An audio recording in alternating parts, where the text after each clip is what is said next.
Hello बच्चों, कैसे हैं आप सभी? स्वागत है आपका ज्योग्राफी अड्डा 24x7 पर।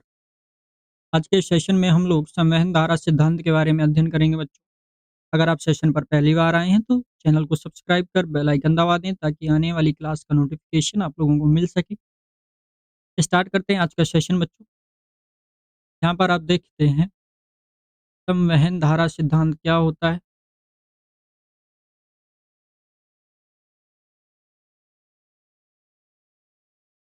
संवहन धारा सिद्धांत आर्थर होम्स द्वारा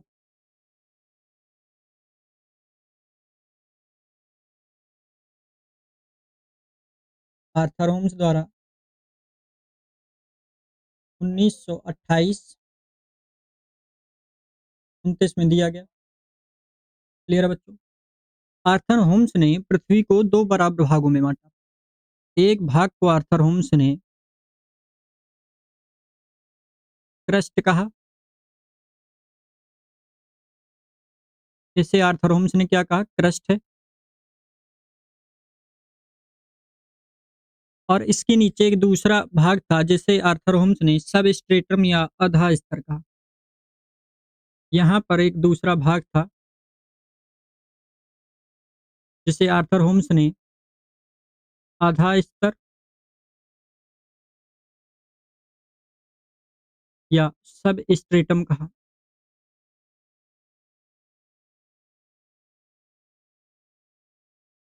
क्लियर है बच्चों? ये जो सब स्ट्रेटम था इसमें रेडियो एक्टिव तत्वों की उपस्थिति थी।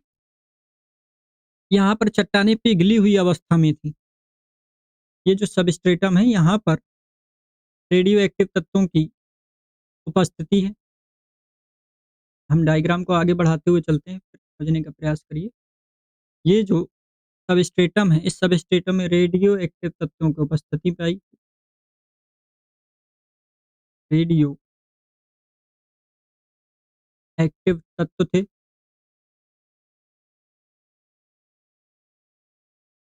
इस सबस्ट्रेटम में चट्टानें पिघली हुई अवस्था में थी। चट्टानें पिघली अवस्था में थी।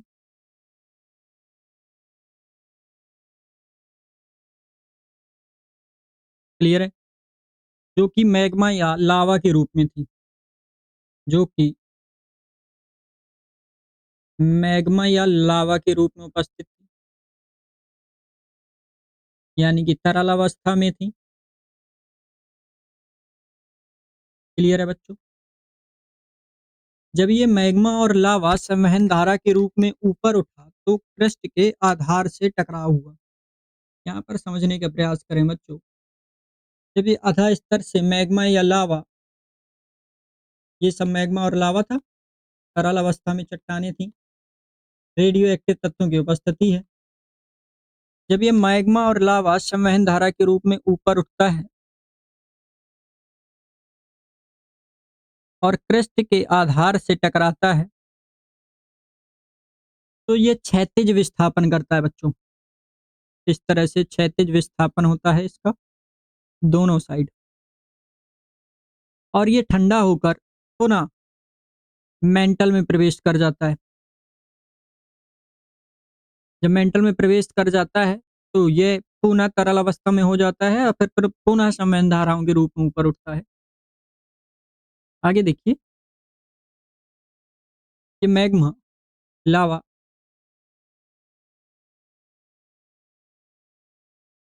संवहन धारा के रूप में ऊपर उठता है।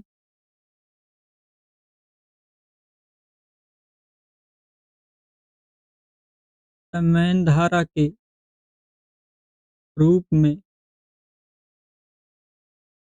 ऊपर उठता है, ऊपर उठा और क्रस्ट के आधार से टकराता है। क्रस्ट के आधार से टकराव होता है। क्रस्ट के आधार से टकराव के बाद क्षैतिज विस्थापन होता है। क्षैतिज विस्थापन होता है। क्षैतिज विस्थापन के बाद मैग्मा ठंडा होता है। मैग्मा ठंडा होता है। ठंडा होने के बाद ये पुनः मेंटल में प्रवेश कर जाता है। पुनः मेंटल में प्रवेश कर जाता है।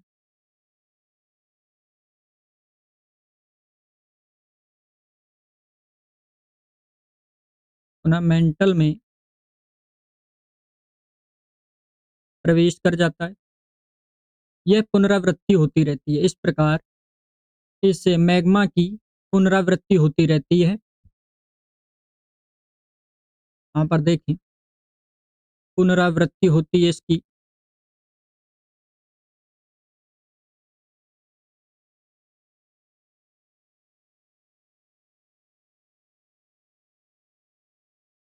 इसे ही हम संवहन धारा सिद्धांत के रूप में जानते हैं बच्चों। क्लियर है? एक और डायग्राम से आप समझने का प्रयास करें। यहाँ पर देखिए ध्यान से आप लोग।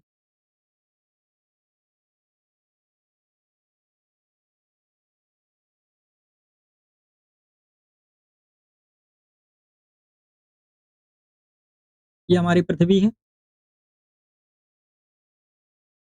ये पृथ्वी का क्रस्ट है मान लीजिए, और इसके नीचे ये मेंटल है। यहाँ पर मेंटल में चट्टानें पिघली हुई अवस्था में थी। रेडियो एक्टिव तत्वों की उपस्थिति थी, जिसे आर्थर होम्स ने सबस्ट्रेटम कहा।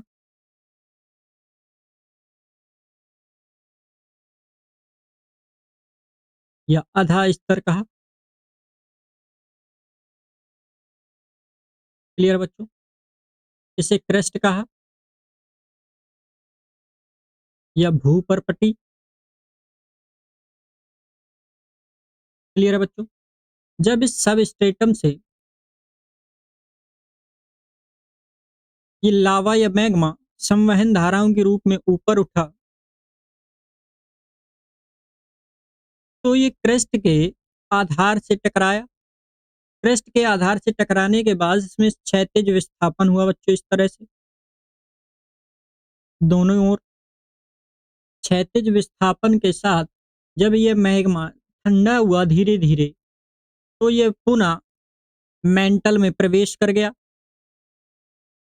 पुनः मेंटल में प्रवेश करने के बाद ये पुनः पिघल जाता है। पिघलने के बाद फिर तरल मैग्मा बन जाता है। इसमें पुनः ऊर्ध्वाधर संवहन धाराओं के रूप में ऊपर उठता है, और ये प्रक्रिया बार बार होती रहती है।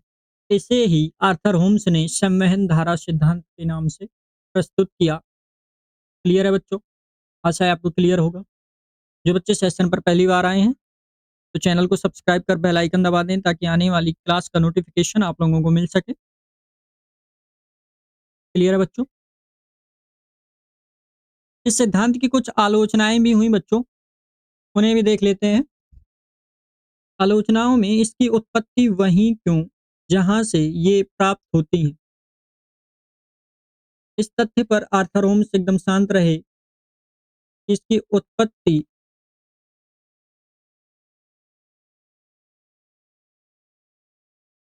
वहीं क्यों हुई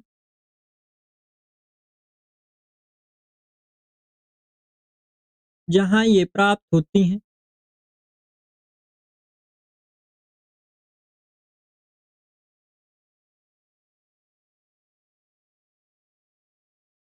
क्लियर बच्चों? संवहन धारा की उत्पत्ति में विनाश क्यों और कैसे हुआ, इस पर भी आर्थर होम्स ने चुप्पी साधी। संवहन धारा की उत्पत्ति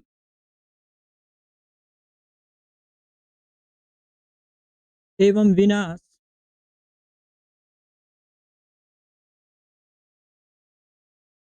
क्यों और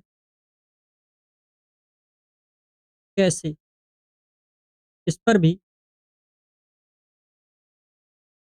चुप्पी साध के रखी आर्थर होम्स ने। क्लियर है बच्चों? तो ये था संवहन धारा सिद्धांत बच्चों, जो कि आर्थर होम्स द्वारा दिया गया था। आशा है आपको समझ आ गया होगा।